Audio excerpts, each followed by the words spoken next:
I was feeling really freaking hopeless. I had several $10,000 projects that had been in conversation for months, and they still were like, in theory, gonna happen. And so for a long time, I was like, one of these solves my problems, at least today's problems. When you get into that place, the thing that is the most insidious or like does you the most harm is the fact that you are stuck. It's a roller coaster, man. Honestly, at the end of the day, you just choose your hard. You choose what you want. It's hard to be at a job that sucks, but it's consistent pay. And it's hard to have a business where the financials are volatile, but you're still in control of it. There is a really important distinction you have to make yourself between a thing I'm doing isn't working and I can't do this kind of entirely, right? There's like, this business may be a failure or not as successful as I wanted it to be, but that doesn't mean that I, as a person, am incapable of creating something that works. If you can make that distinction, then you can actually continue to move forward, because every quote-unquote failure is a lesson. It's a lot of pressure. It felt kind of like you're walking up a down escalator, and behind you there's this like chasm of doom, and so you're like walking up to like beat it, but for some reason you are only able to go a certain pace, and you're barely advancing with the momentum of it. And all of a sudden you're given this opportunity that lets you like upgrade your ability, and you can you can jump 2 steps at a time, but the cost of it is that the escalator moves twice as fast. Business isn't an artist's game. It's literally called a starving artist for a reason. And like, unfortunately, like I have to be okay with 60 to 80% good. And it's never 80, it's always 90, but it's not 98, right? It's like, Yeah. I spent too long on this, but at least I didn't spend an extra day on this. Done is better than perfect. Yeah. That's a really difficult concept for me. I do a decent amount on social media, and I kind of fundamentally hate social media. I think it was one of the greatest mistakes that we have made as a society, because even if we shut it off, other people would create it. We've established its existence. So today I am talking with Jeremiah. Jeremiah owns Sleepy Dog Media just outside of Chicago. We talked about a lot of things, but essentially we're just two creatives with small businesses that started recently. I started 2 years ago. He started 1 year ago. And just kind of, I felt like wanting to create more community within the industry, within just being solopreneurs with media businesses, especially video kind of based, some social media type stuff. It gets kind of lonely, and having somebody who has some kinship, who you can bounce ideas off of, it's like really crucial. So we talked about a lot of different things. We talked about origin stories. We talked about business and how you choose your hard versus working a job versus working on a business. One of the reasons I reached out to him was because he has this coffee planting in the forest type mockumentary. It's fully improvised, and it was all kind of built in the edit. We talked about that a little bit. We talked about this random point and shoot camera that just caught me off guard and like made me die laughing. But definitely go check him out. Go check his content out, his pages. Go give him a follow everywhere. I don't think this will be our last conversation, to be honest. It was a blast. Great conversation. Again, thanks so much for coming on. It was a blast. I appreciate your time. It was 2 hours long, so plenty of conversation to be had in the middle. And let's get into it. You know what's interesting?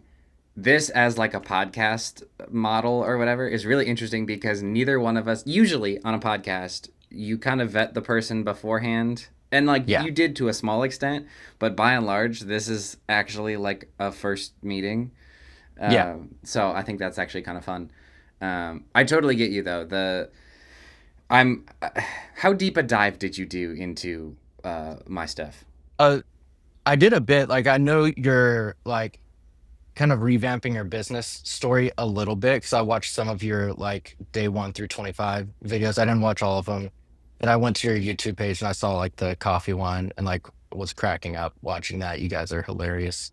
And I have a question or two about that just because it was so great. But yeah, not a huge deep dive, I guess. Sweet. Okay. So quick context prior, which I kind of get into through the series, but just so you can understand kind of where I'm coming from. I left my job a year ago yesterday. Damn, I should have made note of that. It's been officially 1 year. Mine's been 2 years Dang. yesterday. Really? October, man. Dude. Yeah. Yeah, my last day at my job was October 1st last year. Man. And I started this business. I had done it once before. That was the recording studio that I mentioned. Mhm. I started a recording studio back in 2020 and knew nothing about business, learned a lot of lessons the hard way, but also had a lot of cool success stories from it. But ultimately, it closed. I went to a 9 to 5 doing video work for a church and always wanted to move back, but I was nervous to do so because I didn't want to fail again. And so time finally came. I made the jump, and the last year was insane in a lot of ways. It was definitely one of the hardest years of my life, but it was also one of the like coolest years of my life, you know? And I got to bring on a team of my friends helping me do this thing, which is affirming in a different way because it's like these other people see value in what I'm doing enough that they want to, you know, orient their life around it. Yeah. And so it was this crazy, like, full steam ahead sort of thing until it stopped, like, full stopped. And, like, laying people off was my last resort, but I lost my health insurance. I got into debt. It was like every other like pull cord or like rip cord like had been used, and so Yeah. um, which really sucked. But that was about a month and a half, 2 months ago now, and now I've been like rebuilding, but also trying to figure out if my business model needs to change as well. Being willing to ask the biggest question in business is this working? I feel like is I ask that question every month. But I feel like there's a level of humility that you have to be able to say, is this working? And in like the most positive way, to be able to say, like, being willing to question, like, I feel like a lot of people who go into business have a lot of overconfidence sometimes to be like, no, this is the best idea. This is the Uber for pancakes, whatever they come up with. Yeah. But being able to say, like, does this work? Like, am I needed? I mean, again, I do that all the time, but like, I feel like that's big. There is a really important distinction you have to make yourself between a thing I'm doing isn't working and I can't do this kind of entirely, right? There's like this business may be a failure or not as successful as I wanted it to be, but that doesn't mean that I, as a person, am incapable of creating something that works. Yeah. And if you can make that distinction, then you can actually continue to move forward because every quote unquote failure is a lesson. It's something like it's another step forward in the journey of figuring out who you're supposed to be and what you're supposed to do. But if you can't make Yeah. that distinction, then you go down with the ship. Yeah. Removing your self-worth from the success of the business. That's interesting. Yeah. I mean, I've unconsciously, I guess, done that. Just, I'm a dad, I have 2 kids, I have a wife, we've been married for a long time. So I think I like put a lot of that as like my, this is my big job. And then like making money is my secondary job. Yeah. So maybe that's like kind of naturally what happened. Yeah, like tell me your story about, the journey to quitting your job and starting your own business. That sounds like, I mean, obviously I've gone through that as well, but I feel like everybody has a similar Yeah. story. Yeah. How long a version do you want? Technically, I have nothing going on today, but I don't want to Deal. take up all your time. I was thinking like Yeah, it won't be that long. 45, 60 minutes. Yeah. Way back in the beginning, I was a homeschooled kid. I was a musician. I was not a sports kid. Grew up in a Christian home, a small like 350 person church, and so by like middle school, I started learning guitar, and I was on stage like every other week with the band. Like, Same. really? Like our stories, like we have a lot of parallels. Yeah, and like I wasn't insanely talented as a guitar player, but my community of people was small enough that I was pretty consistently like the best musician I knew. Yeah. And I wasn't playing crazy things on stage. I was playing acoustic guitar, and I was the second acoustic guitar in a worship band, which is the most useless of jobs. But it's just You a need to pity get roll. that depth, Yeah. that tone, man. Yeah. Yeah.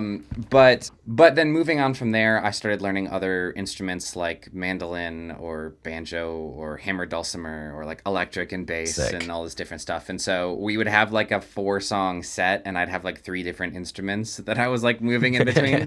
Yeah. And so that was always like my thing. I was Jeremiah the music guy. Um, and as you get to the point where people are asking, what do you think you want to be when you grow up? I really didn't know. I knew I wanted to make. Uh, I was like, if there's a way I could make this my career, that would be awesome. But I also saw it as unlikely for me to become like a famous musician, and I wasn't even sure if I'd want that. But that was the Yeah. only option I could see, and so I just kind of held it in tension for a while, and just kind of kept doing my thing. Didn't go off to college because I didn't know what I wanted to do, and so I didn't want to throw a lot of money at something that I just wasn't confident in. So, Yeah. but I still wanted to be my own adult, so I moved out of my parents' house, got an apartment, became a manager at the fast food job that I was working, and just kind of did that thing.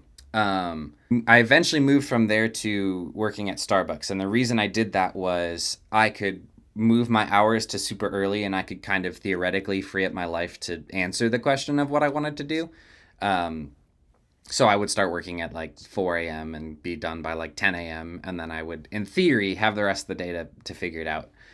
Um, I still was wondering, like, I started experimenting with making music and recording music for fun, but I didn't really imagine it would become something profitable. Uh, I had this idea kind of simultaneously in the back of my mind, and the more I pitched it to people, the more I heard affirmations that it was actually kind of a good idea, Mm. and that was to open up a recording studio that was connected directly to a coffee shop. So, Oh, yeah, so much like you see, interesting. like music and coffee exists in a lot of spaces, but it's usually more in like a live music show kind of context. Hmm. I was like, imagine a space where you, if you were curious about the music industry, you feel like you could have access to it for just the price of a cup of coffee. And you could sit in a cafe, and across a window, you could Interesting. watch like the music industry happen. Yeah, And so, like, that's cool. that idea got me really, really excited. And so, for a couple years, I just would like soft pitch it to people to see what they thought. And pretty consistently, you'd have that switch where instead of just like, ah, yeah, that'd be awesome, people would like stop and say, that's actually a really good idea, you should do that. And I was like, I don't know how to do that. I don't know how to start a business. I'm a hack at Yeah. making music still, like I've just done it for myself. um, and so I just held it for a while. If we get to 2020, and a couple things happened that were unique in my life due to COVID. One of the things, I was working at Starbucks, and they actually increased the pay of everybody who was working by like $3 an hour during that time. So I was making more money. I got another job working with my old church, the church I grew up with, doing their live stream stuff as like pre-production video stuff because they didn't know how to do that well. They didn't have somebody on who could run all that stuff. So I was doing that, and then I also had to move out of the place I was living because I was living with someone who was at a more compromised health position, and they quarantined really hard, and I was like, I can't do that given my situation. Yeah. So I had less expenses and a lot more income, and so I ended up saving up in my savings like 7 grand, which at the time was more than I had ever had in my life. Yeah. And I didn't really know what it was for. I thought I was like gonna buy a house or something. But then all of a sudden, this opportunity came where some family friends of ours owned several like office units, and one of those units had been leased by this guy for like 20 years, and he built it to be a recording studio. It was him and his son as like a side project. But time passed and they no longer needed it. So all of a sudden, there's this vacant building that was furnished as a recording studio. Patch bay is on the Wow. walls. There was a tracking room, a mix room, 2 vocal booths. It just needed equipment, being leased by somebody who we knew, my family knew. And all of a sudden, I had at least a decent chunk of money to like get some equipment to get started. And so, even though I still was out of my depth, I was like, I feel like this is a sign. I feel like this is something I need to do. And this is going to be like phase 1 of my coffee shop recording studio idea. which I called Caffeinated Records, by the way. I love that. Yeah. That's great. So I started that. That was in 2020. And it was a lot of like the school of hard knocks. Like, okay, well, I have to make it work now. Like, I have a lease and I've got, if I'm doing all of this, I don't have another job, or at least not one that's making enough money to survive. I've got to make this work. And it was a crazy experience.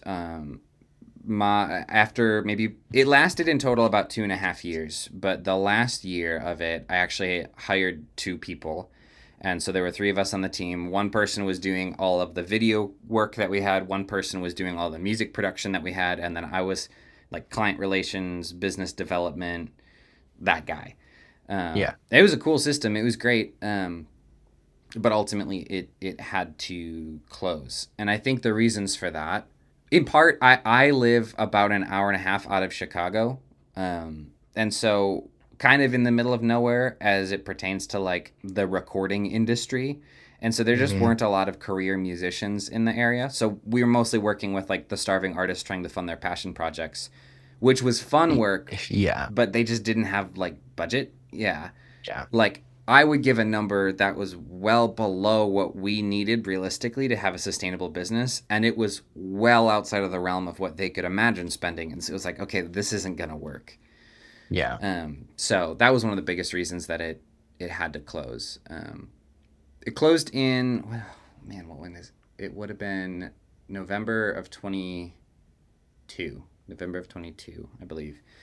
And so I fell back onto the job that I had started working at the end of that season. It was like videographer job at my church. And I kind of imagined I would do something again. Like I loved the idea that I had control over my life, that I kind of saw the whole thing. You know, I was moving all of the pieces, and I was almost like breaking the rules of how you're supposed to do life, right? You know, that was really compelling for me. But I knew whatever I did had to be a little bit more sustainable. Like I had to have better assurance that it was going to work, that there was more of a need for it. Yeah. And then there's also, you know, when you fall and you hurt yourself, you suddenly realize that there's something at stake if you fall, you know? Yeah. And so Yeah. it was a lot harder quitting my job because of that reason. And Yeah. so kind of sat on it for probably a year and a half, and like slowly developed this idea for like, what if I pivoted more to video? I know there's a lot more of an industry. And I've been working as a videographer now for the last like year and a half. So I got to really try some new things and refine my skills. And everyone needs a video, right? So like the market didn't just like quadruple, or even it's like 100-fold, because any business could use a good video. Yeah. And so eventually the time came. I got married about a year and a half ago. It was June Nice. of last year. And my wife has some different health conditions that's caused her to not be able to hold down a job. And so my income is our income. And pretty quickly, I realized that my videographer job at my church, I wasn't being like, I was paid fairly, but it's not the sort of income that could pay for two people and a house and all of this stuff. So I actually had to double my salary on top of my 40-hour thing just to break even. And so I hit this point where I was like, this is not sustainable, and I can't even do the thing where you like grind on your side hustle until it can support you, because I'm already doing that just to like break even. So I was like, the only option I have really is to make the jump and work like hell and hope that it will work. And so that was what I did a year ago today. Man. Yeah, you and I have a lot of parallels when it comes to our story. So it's really interesting hearing kind of how you got there. Like my church was like 200 people that I went to. I don't claim Christianity anymore, so I kind of got out of that culture, but I grew up as a pastor's kid. So like I had an acoustic guitar when I was like 10, learned that a little bit, learned the electric guitar. I led worship. I led worship for the youth group mostly. Every now and then I did a big church. Dude, same. I led worship at our youth group 3 of the 4 years I was in high school. Yeah. I mean, it's like the one guy who's consistent and has a guitar and can sing pretty good and can learn songs very quickly. It's like, Yeah. that's your youth group worship leader right there. And now it's like even small churches now, with the cost of equipment has gone down so much for like decent equipment. It's like they have full bands and all. I'm like, oh my God, I had just my guitar and that's it. Yeah. So like kind of grew up in the church that way as a pastor's kid. We moved to Seattle for like, because I'm in West Texas. I'm in San Angelo, Texas. Okay. I'm 3.5 hours from Dallas. Nice. I'm an hour and a half to the nearest city, like comparably sized city. So it's like middle of nowhere. They call it the oasis of West Texas. There's rivers. That's about as close to oasis as it gets. It's a retirement community for the entire city, basically. And it's starting to age down a bit, thankfully. More families are here. We have an Air Force base. We have Angelo State University, which is pretty big. It's just Texas Tech University. So there's industry here, but it's pretty old. But the church I grew up reflected that. Everybody was older. There were some younger kids, but by the time they got out of youth group, they were like, this church over here, like, has good music, so I'm gonna go over there. Yeah. So that tended to be, pretty recycled through people like that. But yeah, and then I worked at a bunch of different jobs. I worked at an optometrist office for a while. I could be an optician. I could be, I got a degree in graphic design. I got 3 years of a degree in graphic design and then quit when there was a huge downturn around like 2011 economically and couldn't hold down a job and do college. So I just did the job thing, took a 10-year gap and went back and finished my degree a couple of years ago at 30, which was 31, 32, which was crazy. Felt like an old man in a bunch of classrooms of like teenagers being competitive on design. I'm like, I need to calm down because I've been designing professionally for like 10 years.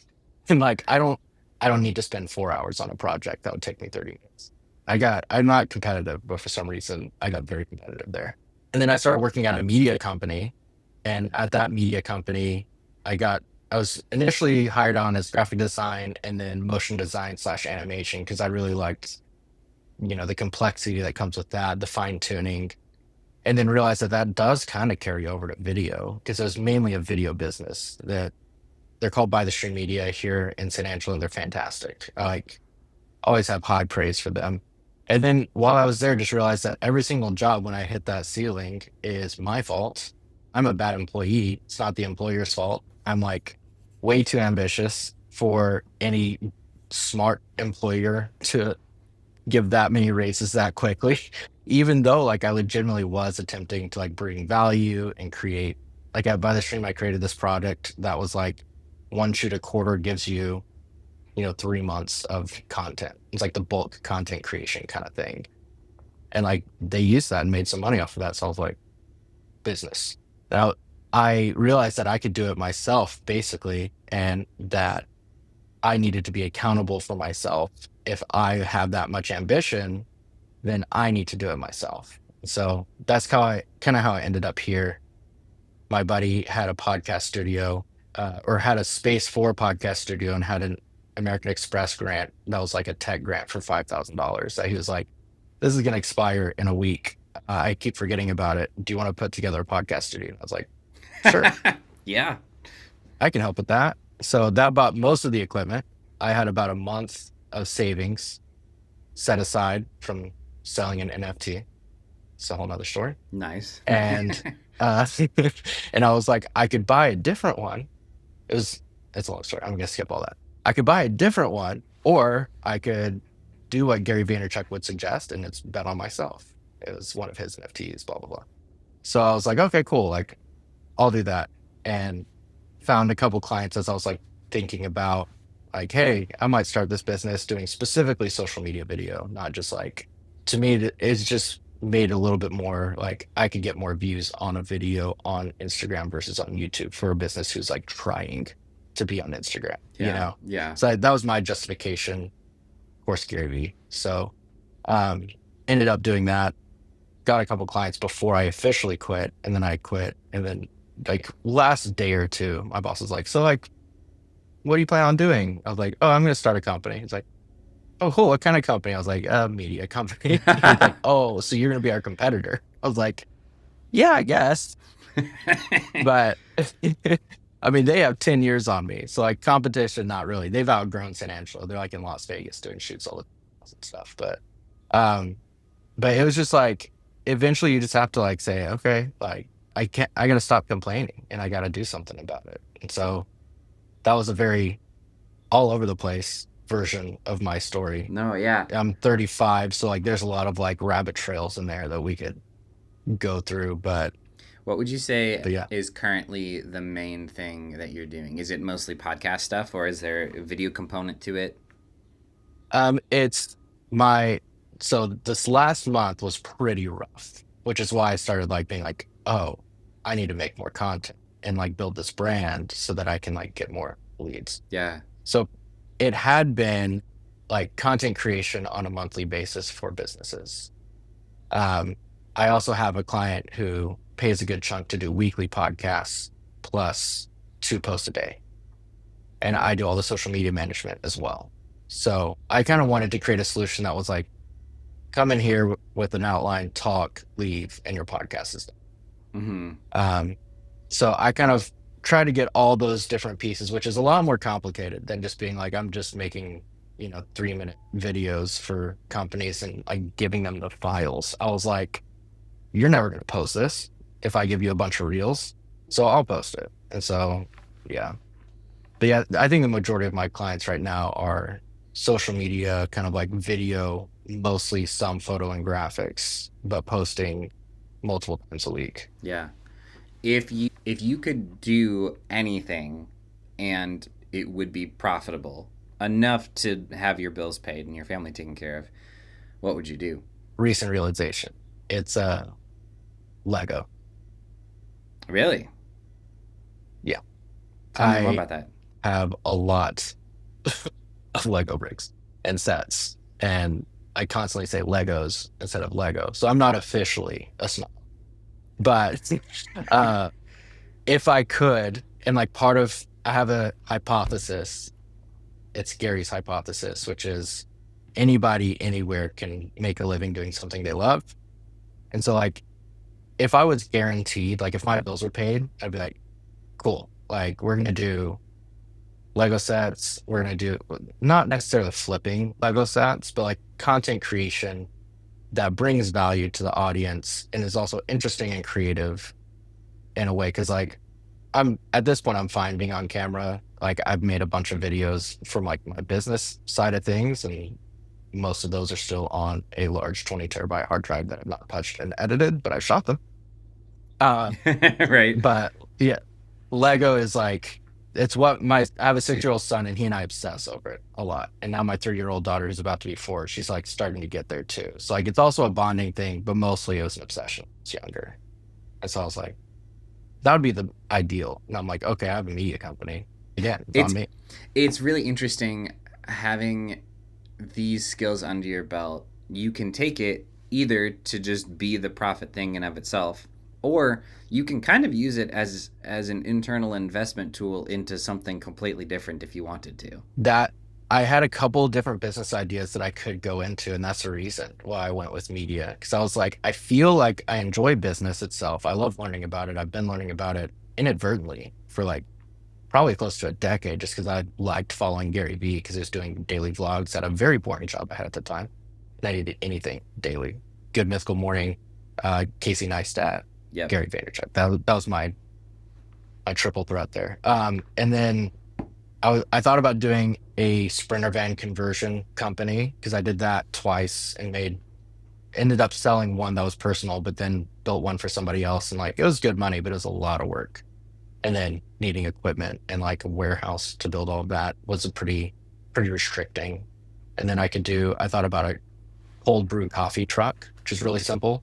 Yeah. Because then it's just cold brew. You don't have to like have an espresso machine or anything. You can have a giant tub of cold brew that you make the day before, and then there's like coffees where you just put like some milk in it. I think it's Vietnamese coffee. It's like cold brew in like milk. So like I thought about that, and then I thought about media. And as I went through that, I realized like, oh yeah, my parents gave me the Adobe Premiere Pro suite as like my requested Christmas present one year, and it was just a bunch of DVDs, like this fat stack. Like you had to like, all right, let me install After Effects. All right, 2 hours later, let me install Premiere Pro. It was not like this how it is today. Yeah. It was like $900 for a bunch of DVDs, and then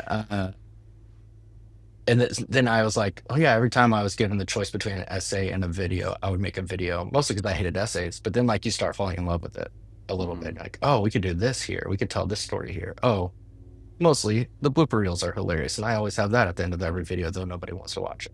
So like it became the more obvious choice, especially because I was like, we just paid all our credit card debt off. I'm going to max them all out again to buy equipment.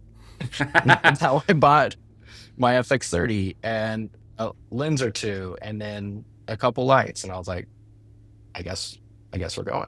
Yeah. Yeah. That's cool. So what questions do you have for me? I feel like, so you're like an hour and a half out of Chicago, you said. Yeah. Smaller market. I know I really liked the idea that you were doing the $500 video of like, I saw that, and then I had somebody come through as like, I have this 100-acre land clearing job. Could you do a video? And I like kind of thought it out. I was like, that was pretty smart. I'm gonna price it really cheap and just do it really efficiently. I'm curious how that's going for you, if that's something you've replicated or what you've learned during that process. Yeah. So before I did that, I was feeling really freaking hopeless. Like it felt like I had several like $10,000 projects that had been in conversation for months, and they still were in theory gonna happen, but it just, they were working through some things on their end, and there were just like delays. And so for a long time I was like, one of these solves my problems, at least today's problems. Like, why aren't they, like, what is going on? And I realized when you get into that place, the thing that is the most insidious or like does you the most harm is the fact that you are stuck. I was working full days in my office, seeing no one, creating nothing, just trying to put feelers out there and get something to happen, and it just wasn't. And so I started feeling like maybe I can't do this. Like maybe it's me. Maybe I'm the problem. And I forget who it was, but there was somebody. It was my dad. My dad is kind of a serial entrepreneur in his own sense. He bought an appliance repair business from his dad and has been doing that his whole life, but he's always had side hustles and found a way to make money off of it. He was one of the first people to buy the Tesla Model 3, and because he does a service job where he's driving to houses, he probably racked up the most miles on it the fastest. And so he started a YouTube channel documenting like what life is like with this everyday Tesla, and he got like 20,000 subscribers and made enough money to like offset the cost of it. He's just been like that kind of person. And so anyway, we were talking one day when things were really rough, and he said that he met somebody who's a video guy like me, and that person had kind of a revelation where he reached out to some of his pre-existing clients and basically said, hey, I'm doing this package for, it's like $500 or $600 or something, where I do this, this, and this. It's going to be 5 hours, and then, you know, you'll have this product. Basically under the theory that even when the economy is rough, pretty much anyone, if they understand the value, can drop $500 on something. And so I thought about that, and I thought about it in my own context, and I was like, you know, there's this type of video that typically we put enough intentionality and thought and time into it that we're charging around $3,000 to do it. But if I stripped it down to its barest essentials and I forced myself to not overthink it and to just crank it out and make it happen, $500 is better than nothing, which is right now I have nothing. And and I bet it would be a lot. I bet my sales process would be rapidly quick, because we don't really need to go through a bunch of complexities. It's like $500, sure, yeah. Like we don't even really need to negotiate it. Yeah. And so, and it worked. I mean, I think I got like 4, so it wasn't like holy crap, I've got 20 jobs. But the biggest win for me was that I think I called people on Wednesday. I had an in-person meeting with somebody on Thursday, and I shot his video on Friday. And so Dude. even though $500 didn't change my situation, the fact that all of a sudden I had business moving again did. It really did. Oh, it's a huge morale boost. Yeah. Huge. Yeah. I like, not to hijack the conversation, but like that's legitimately what just happened recently, which is why I was like watching your video being like, this worked for me. I was like, cool, I'm Yeah. gonna try it too. Yeah. It's like when nothing's working, then you feel paralyzed, especially when you're solo. You know, you're like, who's gonna help me out here? It's like, it's just me. Yeah. It's on me. I will say, if advice for you, or if we publish this and someone's listening, advice for them, if you chose to do something like this, a couple things that I did intentionally. The biggest one was I made sure that when I told people, I gave them the full context. So I was like, I had this email, and I also like kind of a script that I was giving on the phone that was basically like, this is what I'm doing. There's this type of video that we've done. It typically costs around this much, but I'm running a promotion where if we book it in the next couple weeks, I will do it for this price.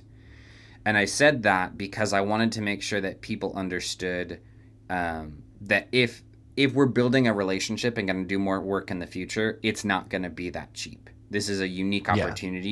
Yeah. And maybe this is the only video that you ever need from me and the only thing we ever do, and that's great. But if you were blown away by the quality of this, and you want to keep working together, we absolutely can. But now they're not going to be like blown out of the water when I quote something that's like 6 times the price. That's really, you're not anchoring yourself to that $500 price. You're saying this is unique because of these things. Yeah. I think that's really smart. Yeah. And I was advised to say the reason I was doing it was more like in part, like I knew it was in part because it's a slow season and I needed money. But there was this other reason too, and I was advised to lean into this other reason, and that was it provided an opportunity for me to work with people that didn't typically have that sort of crazy marketing dollars that would hire me for that other price point. So it unlocked a new tier of people that I got to work with. Yeah, that's great.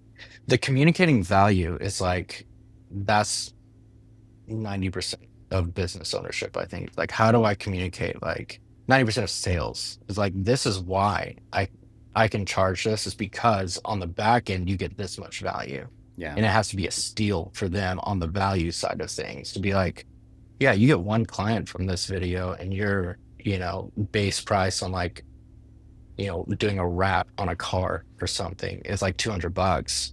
That pays for half the video, like being able to find ways to communicate that value. I found because I'm not a salesperson at all. I was just like, now I have to sell. Yeah. Like now I have to find people to give me their money. Yeah. That being able to communicate that value has been pretty important. I listen to a lot of Alex Hormozy. I don't know if you've listened to much of him. He's very gym bro, big beard kind of dude. Nice. He has a couple books that helped me a lot. It's a $100 million series. It's $100 million offers, leads, and then money models. Offers is where the whole thing is making a deal so good, people feel stupid saying no. And like it's part of communicating the value, but also like stacking up bonuses is kind of what he calls them. But basically, it's just you do the core. It's like, I'm going to show up on site and make a video. Also, we're going to do a voiceover, and I'm going to put that in the background. Also, we're going to do a couple like effects and like stacking that where it's like, that's your normal video. But the way you communicate it in a way like shows them the value, because they don't know what goes into the back end. That is critical in our industry because there is so much of that goes into it and no one understands it. Because they have this.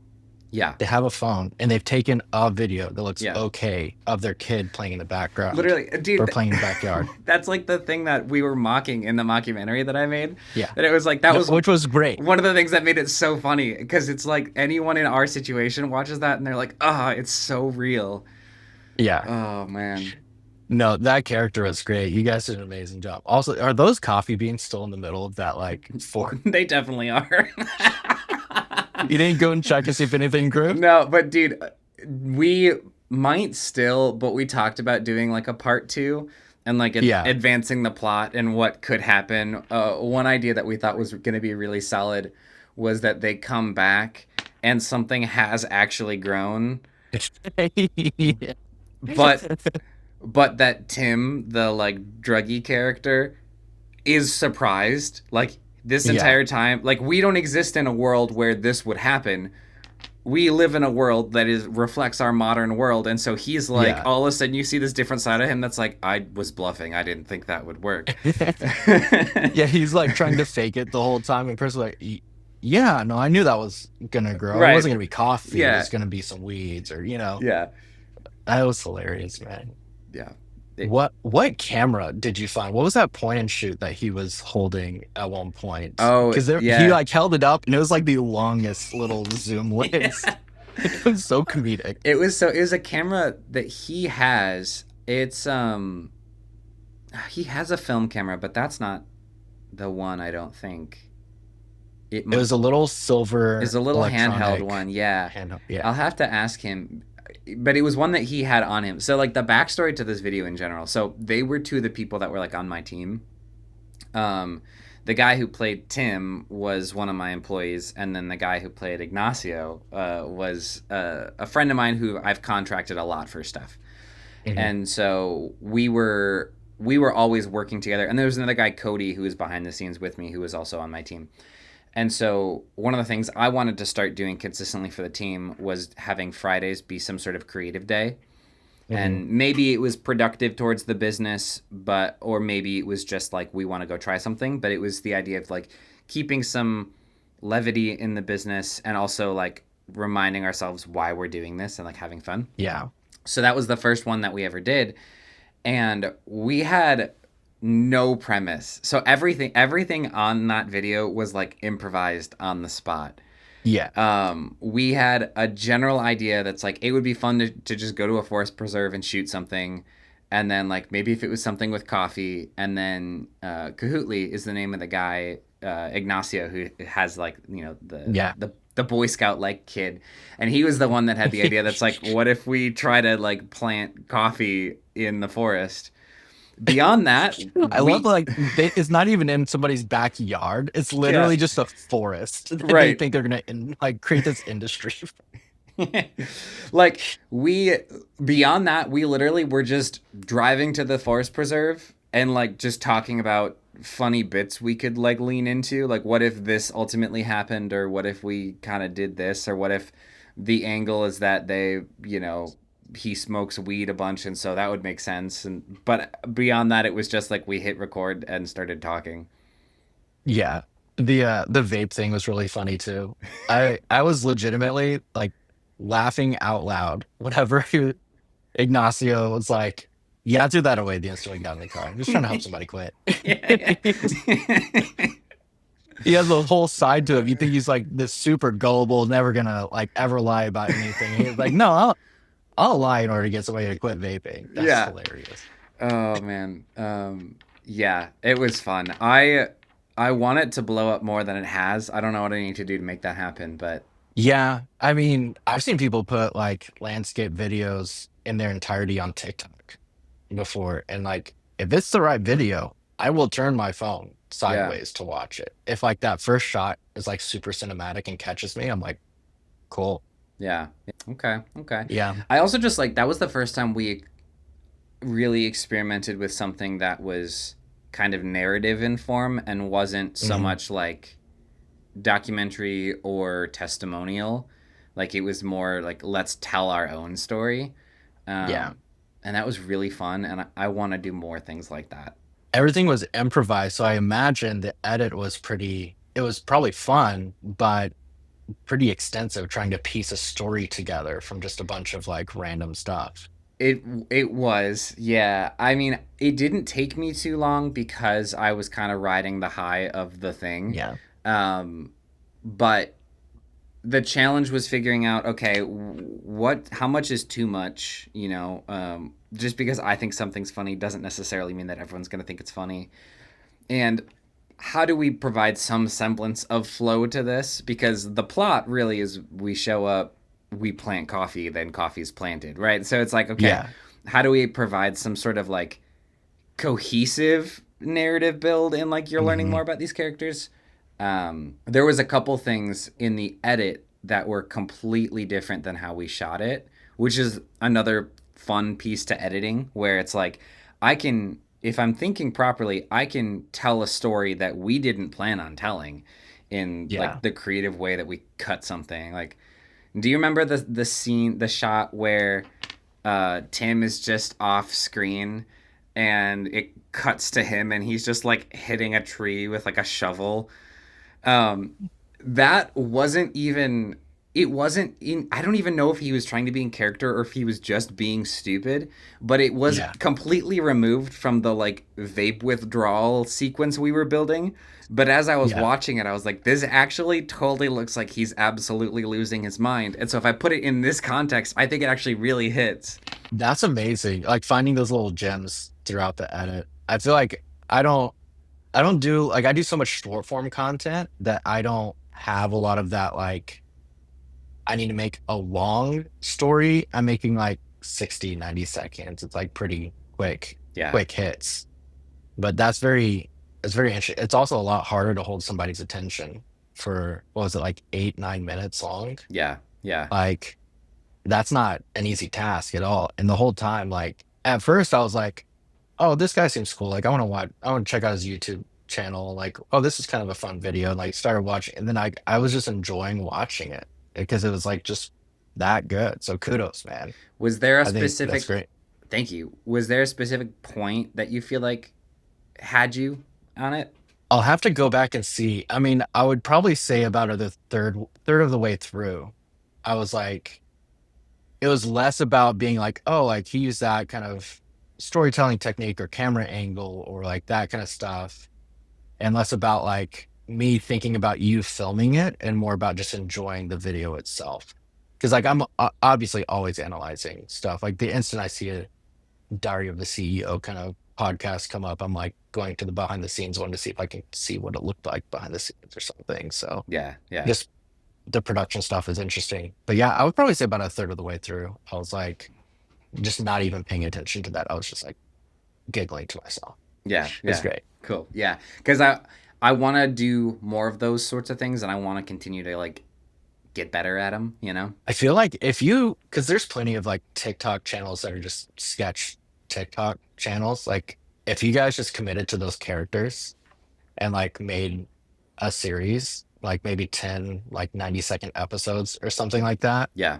I feel like that could, I don't know, that makes like that first video like the origin story or something like that of like this relationship. It's like, Yeah.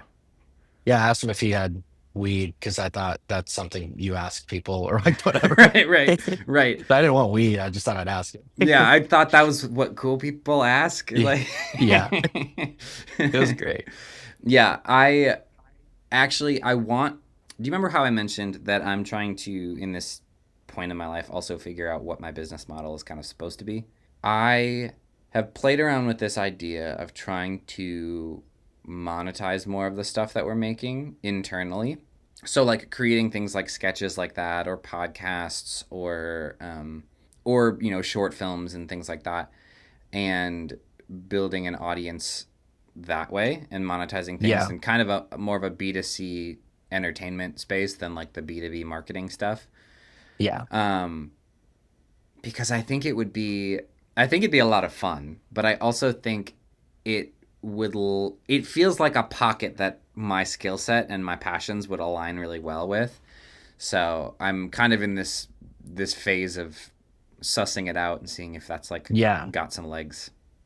That's a long-term play is like building that audience and that brand based on the content and the entertainment content because I would say, based on the research I've done, probably the fastest way to get just a ravenous audience is live streaming 10 hours a day. Yeah. Like, just there's times where it's just like people just sitting there in a chair and like they're not doing anything. They're not playing games. They're just like talking to the chat and like ravenous followerships, making a living off of it.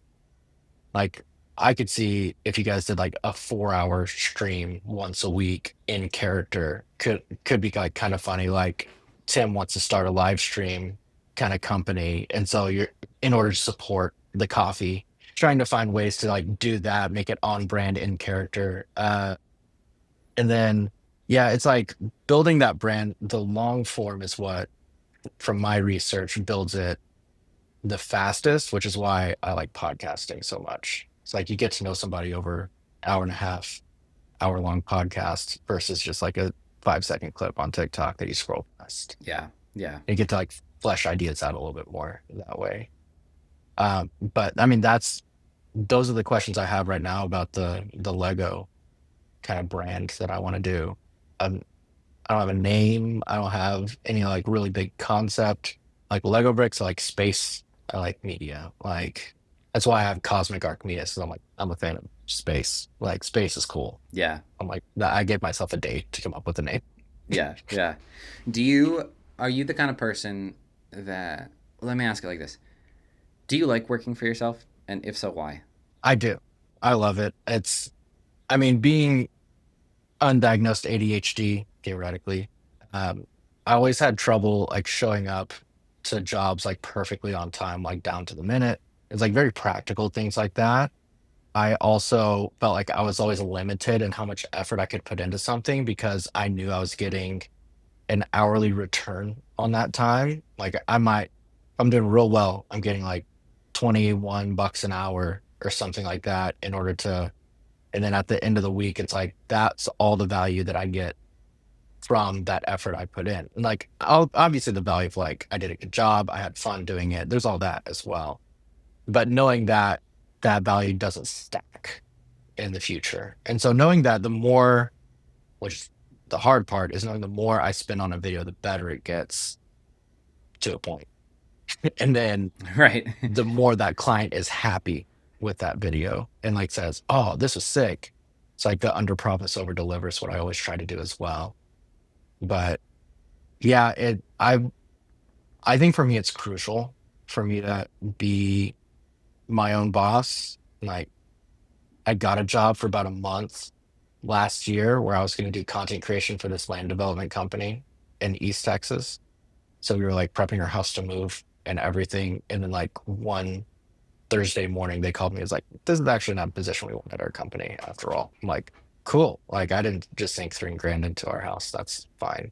So even that, like, of course, that experience, you're like, I'm never working for anybody ever again. But realizing that the stuff I made for them was, I would change nothing that I made for them. I thought it was hilarious. I thought it brought a lot of entertainment value to something that's incredibly boring, which is buying a large piece of land, putting in roads and infrastructure in order for people to buy plots to build their house on. Like, that's all they did. They didn't even build the houses. They had like a barn dominium contractor that might be able to build you a barn door for like an extra 60 grand or something like that. And it's like, but like, I'll send you some of the videos I made, and it's my favorite work that I've ever done because I was able to spend the time and like had the creative freedom. And so that's why I think like the Lego thing like might, at least for like my satisfaction, might work well, because then it's like time invested, creative freedom, something I'm passionate about. Yeah. So I think for me it is. What about you? Yeah. Oh, yeah. I don't think, I don't want to eat my words, but I don't ever want to work for someone else again. But I think it's because my brain works really well when I can create, when I can create solutions. So if I'm looking at, like, we're right now looking at some really potential expensive medical bills for my wife to have a procedure.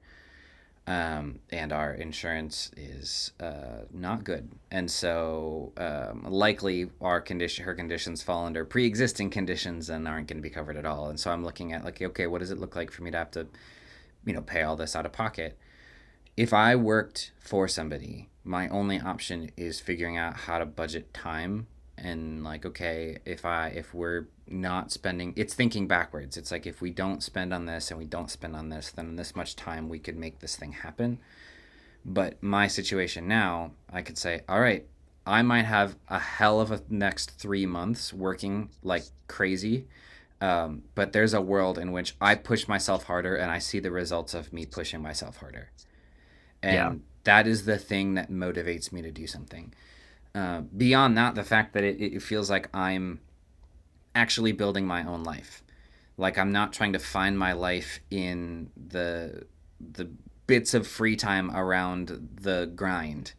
Like, the grind is a part of my life right now because I'm building something that I think is mine, that I think matters, not just so it can exist, but that so it can help me create the life outside of it that I want. I don't think I could get that just working for somebody else. Yeah. I I agree. Like that's what I heard something about Paul McCartney wanted a pool at his house. And so he was like, okay, and like wrote a song that paid for the pool. So like called writing yourself a pool is like kind of that concept. And like I agree. Like I've gone through those scenarios as well where it's like, crap, I gotta pay taxes at the end of the year on this house. Like I gotta figure out how to, and so like you come up with a promo and you're able to say, cool, like one time I did literally buy 2 months, get one free. And somebody paid for an entire year up front because they knew they could get 4 months free of like social media content. And I was like, I will take that $10,000 check in order to pay all of my bills. Thank you very much. And like I called it the promo was Landon screwed up on his taxes so you get cheaper stuff kind of promo. Like just being like honest and like kind of humorous about it helped too. But that's where I this year too. It's like cool, end of the year, people have marketing budgets. Like what can I do that is a deal so good people would feel stupid saying no to it? So I'm kind of in the other product I've worked on, and I know it's like 11:30, we'll wrap up here pretty quick. But another product I've worked on for social media specifically is like $250 a month, and we're posting 3 times a week for somebody, but we only do one shoot, and that shoot lasts about 3 months. And so Mm-hmm. it's kind of like the Yep. quarterly shoot thing, but like all the way down to like a local small restaurant level. Yeah. Because I remember Alex Ramosi saying small business owners are some of the most volatile clients to have because one bad month and they're like, we can't do this anymore. Whereas like giant businesses are like, yeah, our budget's $1 million this year. You're like 3 grand a month. Right. Cool, do your thing. Like we don't have any expectations. We'll use it or not. But like if you can get something that's like $200 to $400 and like they can sometimes like still bite that bullet on a monthly basis because it's so low and they know they're getting value out of it.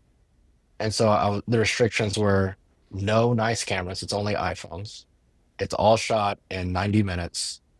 And on the back end, I have to be able to edit it in like 2 hours max. And then one or two of those clients have been with us and like have well paid for like all of that time by now, just because it's like it's just posting, it's recurring. All of that content just got put on shuffle. So it's all evergreen content. Like I don't have to worry about holiday specials go out at a certain day. I'm like, that's not what this product is. Like you want that, that's at least 2 grand. Let's do it. Like we got to talk about a whole nother thing. Yeah. Um, so like that worked pretty well for like a smaller town for social media specifically, because it was I just take care of it and you pay a very small fee per month. Yeah. Yeah. Um, so one of the things that I think that I'm really good at, I've been kind of beta testing this theory, Mhm. is being an idea guy for people, giving them an idea for their business that is really good and that they haven't thought of before. And I want to try to do it with your Lego idea if you Please. have I love time. that. Okay. Yeah. Okay. So let me get into your head more. Tell me a little bit more inside of the world of Lego, like getting into more like content things. What have you seen that really excites you? What sort of things would you want to emulate? Who would you want it to be? The thing that makes me like gives me goosebumps are people making their own creations out of Lego as opposed to just like buying a kit and reviewing it. Like Mm-hmm. 100 people a day are doing that. And like you can build a brand, you could do it in an interesting way, and that might be a piece of it. The same as like this October, here's the sets that are coming out this month. Like, okay, everybody can do that. It's like ChatGPT can do that. But saying I want to be able to, I think, document the journey of becoming a master builder is kind of the idea.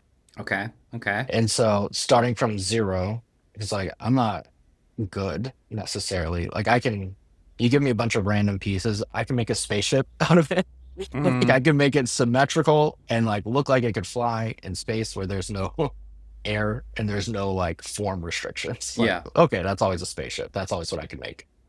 And but like when I go to like I got the Game Boy Classic set recently. It's like $60, but the way it's put together, like I couldn't take the grin off my face. So I would like to get to that point. So I think a lot of it is documenting the journey to Yeah. that. I think that's an interesting story people can follow. Yeah.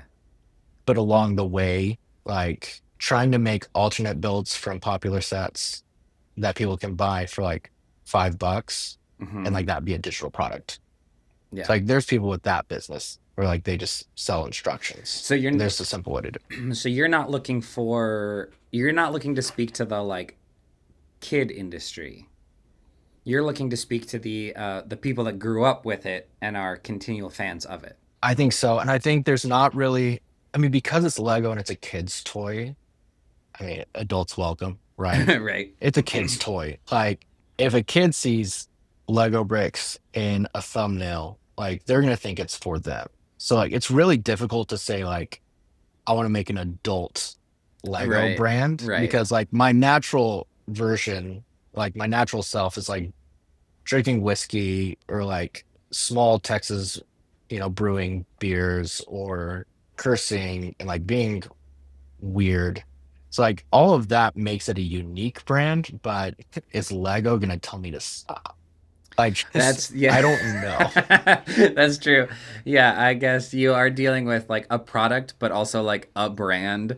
So you have to be like complicit inside of that brand for sure. Because yes, There's the like there's a guy who did yoga on TikTok and his whole thing is he's like curses the whole time and he's like sitting there and like making dick jokes and all this stuff and it's hilarious and it pulls you in and he's finding his crowd, but it's like, can you do that with Lego or not? And I could tone it down, I guess, and like make it less cursing, a little bit more family friendly, but still like kids aren't interested in it potentially just because it doesn't yeah. appeal to them. I mean, I will say, in my limited experience, the kid content industry is massive. Huge. It's So huge. I'm not even saying I recommend this, but the idea that your whole thing is documenting my process of becoming a master builder, and it's like you and your son, um, would do very well. Yeah, documenting a process of like trying to get on Lego Masters because they have Yeah, a Lego Masters like junior now, but it's yeah, like a celebrity and two kids. It's not like parent and kid, but he's 6, so like it would be a 12-year journey in order to right. get on. But I mean, like if you do it for 12 years, you're pretty much guaranteed to end up on Lego Masters within like a few years at that level, in my opinion. Are It's there like Lego podcasts out there? We we did a podcast called Bricks and Business where we built Lego sets and talked about our businesses. Me and my buddy who he does web design, but he also runs this co-working space where I built a podcast studio. And so we were doing that for a while. And I want to get back to that, but that was it wasn't 18 and up, but it wasn't necessarily kid friendly. Yeah, yeah, yeah. I'm not sure. I mean, I thought about doing like a daily drive, like 5 minute, here's an update from Lego, like here's Lego news kind of thing. Yeah. So I very easily could do that. I, Um, I do think the idea of the daily documenting my process of becoming a master builder thing, I think that's pretty cool, especially since it's interesting right off the bat, right?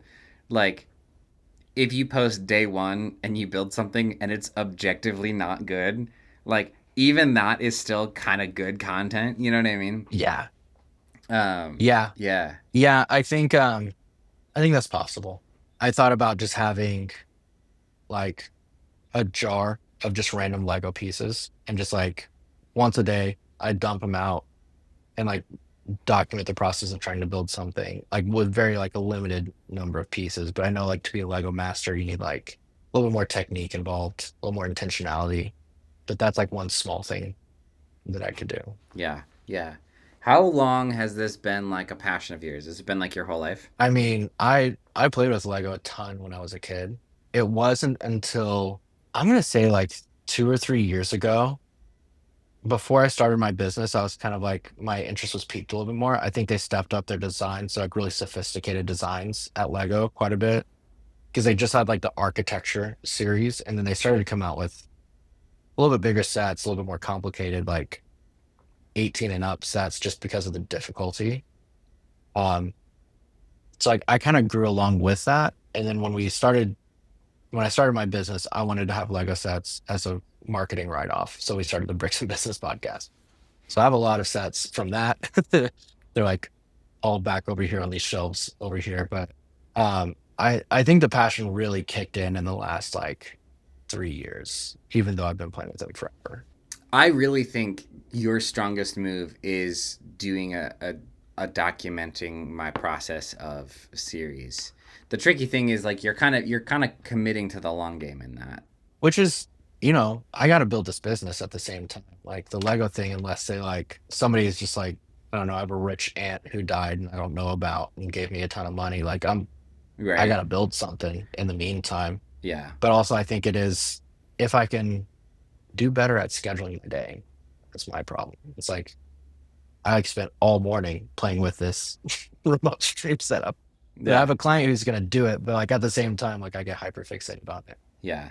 But like if I can set aside a time, it's like, okay, the first hour of the day, and I'm gonna set a timer, I'm gonna do the becoming a Lego master content. And then from there, I'm like give myself 15, 20 minutes to edit it and then move on. I think having that hypothesis of anybody can build a brand and like proving it is positive for my business as well. Yeah. It's like there's a little bit of R&D involved. What if you found something that you could do right away that incorporated or assimilated Lego into what you're doing, but it was more sustainable, more repeatable, maybe less creatively interesting on the front end, but it like helps build a baseline. Like maybe you're doing a podcast like this, but the whole shtick is that you guys are building with Legos kind of passively while you're doing it. It's not a part of the conversation, but if you're watching it on Yeah, video, you see like you're kind of piecing things together, um, hmm, or that was Bricks something. and Business. Was it really That's like you exactly were what we you're did. building as Yeah. you went? I had an overhead camera and everything. Like Yeah, we would try to find two sets or a double set that like we can both build at the same time. yeah, And I was always way faster because as much as I talk, Seth talks way more. yeah, He's just rabbit trails. And I'm like, you want to get to the end of the story, but yeah. I'm like, I need somebody to tell me that. But yeah. Are there? Where's the nearest Legoland to you? Probably not close, right? There's there's Legoland experiences, I think in like Austin, but it's like a store, like a really big store. Yeah. California, probably is the closest Legoland. Because I was gonna say, I mean, like, there's other people doing Lego things as well that you could jump in as the marketing media person in partnership with. And even though it's not your Lego thing, Yeah. you're establishing yourself as a media person in the Lego space. Well, and learning as well, like learning on the job in a lot of ways, which is what I did at my previous job was like I got to play with lighting and like expensive cameras before I had that stuff. So I Yeah. kind of my first job was following an influencer around New York City for 3 days. And I had to rent the equipment to get here in time to fly to New York City to do. That's a whole nother story. But like if I hadn't had the previous experience, that wouldn't have worked. Yeah. But yeah, I think it's an interesting angle to like see if there's media needs or even like an editor because like obviously I can edit videos like okay. Yeah. Um, You should do one of those. yeah, You ever seen those like where people make spec commercials for companies that didn't hire them to? They're like, yeah, if I made a Lego commercial type deal, yeah, like you could do some of that yeah. stuff too. Oh, I just had an idea. If it was like, if I did a top-down camera and it was just how many, like a very repeatable series would be how many models can I make from this random set of bricks? And like, it'd be like I count up to see how many I can make. And it would be like, you could potentially live stream that at a certain level. I'm trying to think of like a live stream setup that I can just have at my desk because I think there's something there. But um, I think having it to where you're like you dump it out and then it's like time lapse sped up super fast to be like model one, model two, model three, to where it's like not Mm-hmm. full length. I think that could potentially work Yeah, yeah, and kind of establish some interest there. Cause like, or, the 1 hour, 10 hour, 100 hour kind of like concept of editing a video, or, I saw it with like astrophotography was like how long the exposure was. yep, I feel like maybe doing that, like building a Lego model yeah, in like 1 minute, 5 minutes, 10 minutes or something. yeah. Like if you did something like you started a TikTok that was called, the Lego Novice or whatever, and your whole thing was to build a community of people like you that were like fascinated with Legos. The way I see it, there's kind of there's a gap. There's the everyday Lego person that maybe grew up with it, maybe buys a set, builds some stuff, and then there's the people that are doing ridiculously complex shit, and it's Honestly, like I they don't have an even entire know. basement of Lego. Right? It's like I don't even know how they thought of that. And there's a gap in the middle. Then I'm sure there's a lot of people over here that are at least fascinated by that but don't know what that gap is. And so I feel like you're Yeah. kind of saying, let me lead the way, stepping into this gap. How many other people are over here, and build a community that way? Well, and on a budget as well, because not everybody has, in order to build some of these giant, they call mocks my own creation, MOC. In order to build these giant mocks, it probably takes four figures, like buying just like gray Lego bricks to make this giant castle. Yeah.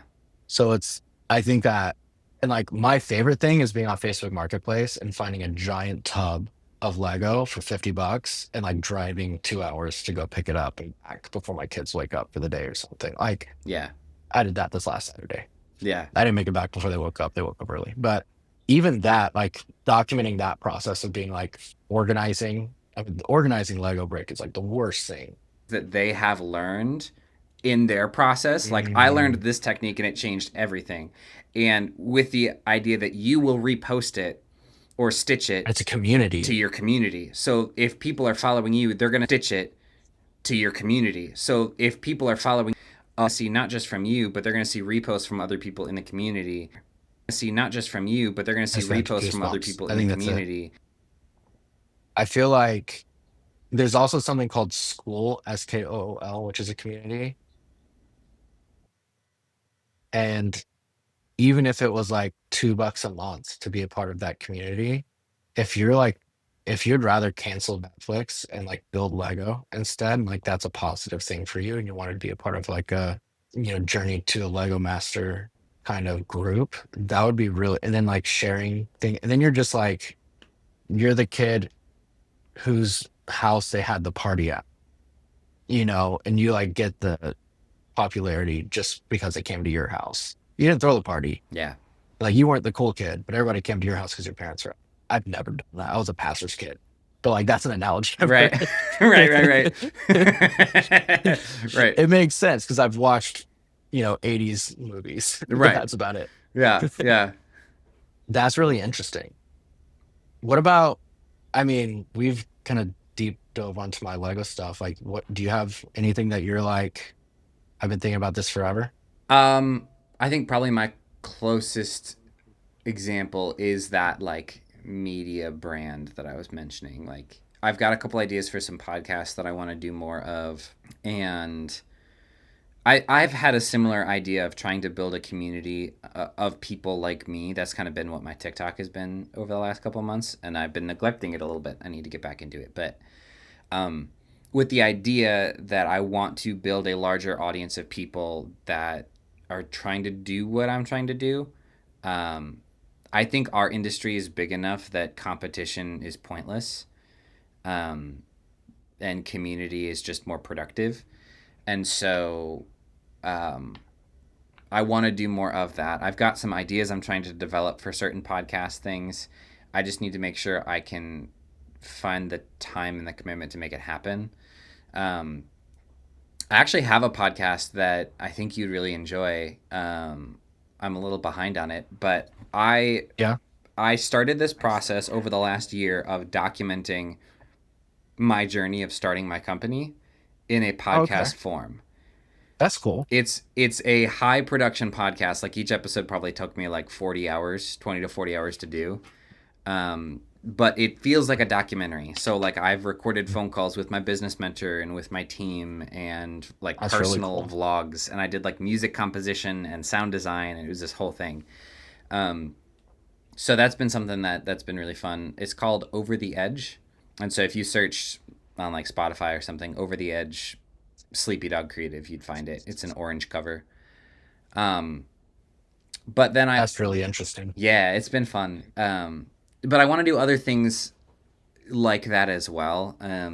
I think it's just Is that a really, video podcast? it's not, Okay. for a couple reasons. One, it was hard enough to make the audio product. It was going to be a lot harder to make the video. But Yeah. second of all, I think it's produced in such a way that it kind of engages your imagination. Well, because you spent so much time on the sound design and like piecing all this together, yeah. Like most people are just like you and me talking like this, they would just release this raw. And it's Yeah, like I could use a video component because I could see these people's faces at least, right. and have some captions to distract me. Yeah, But that's really, I want to check that out because the sound design aspect of that sounds really cool. yeah. It's it's fun. It's one of the coolest projects Yeah. I've done for sure. But Yeah.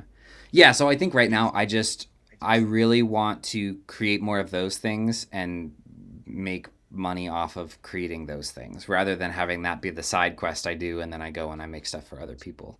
I like that. I mean, look, Texas just got a big, you know, amount of funding for the film industry. Really? So, yeah, San Angelo, where I live, they're trying to be, so we're technically the visual arts capital of Texas. Nice. Not sure. I think we made up that designation and then got it, and we have that for another couple of years. But there's also like the film industry's trying to grow here. Like McConaughey was like advocating for it as well. We've I've had people who've seen him at Whataburger before in the drive-through because he lives close enough, which is pretty fun. Like thinking through different grants that might even assist in something like that. Um, I I mean, I use a lot of AI tools to try to do my job, especially on the admin side of things. But Chat has come up with plenty like small business grants that are grants. Like you don't have to pay them back, but if you qualify under a certain, specific thing or a specific niche, or I want to work with the university, so I want to find a grant of a documentary or something that I can send them, be like, hey, if here's free money, if you qualify for this, I've already written it up for you. If Yeah. you qualify for this, I will come make it, Yeah. and Yeah. like, obviously doing this a little bit that they're actually gonna go with you and not somebody else. But I feel like even that level of being able to make entertainment content might be doable Yeah. because I agree. Like storytelling is it, right? Like I know you're probably just like me, like really dig into movies, like get enraptured the whole time. Unless it's K-pop Demon Hunters and you've seen it 20 times because your kids are obsessed with it. But Uh, like we were watching uh Star Wars The Last Jedi, and like it's not the best Star Wars movie, but it's like cinematically gorgeous. It's yeah. like the whole time I'm just like this, and my Yeah. kids are screaming or whatever. But I don't know where I was going. I was going somewhere. Yeah. Yeah. No. No. Yeah. Was okay. So did I give you any helpful ideas? Yes. You Our kind of brainstorming helps me figure out some Cool. like Okay. great repeatable formats. So yes. I was impressed with the number of things you had already thought of. So you've clearly put the time into it.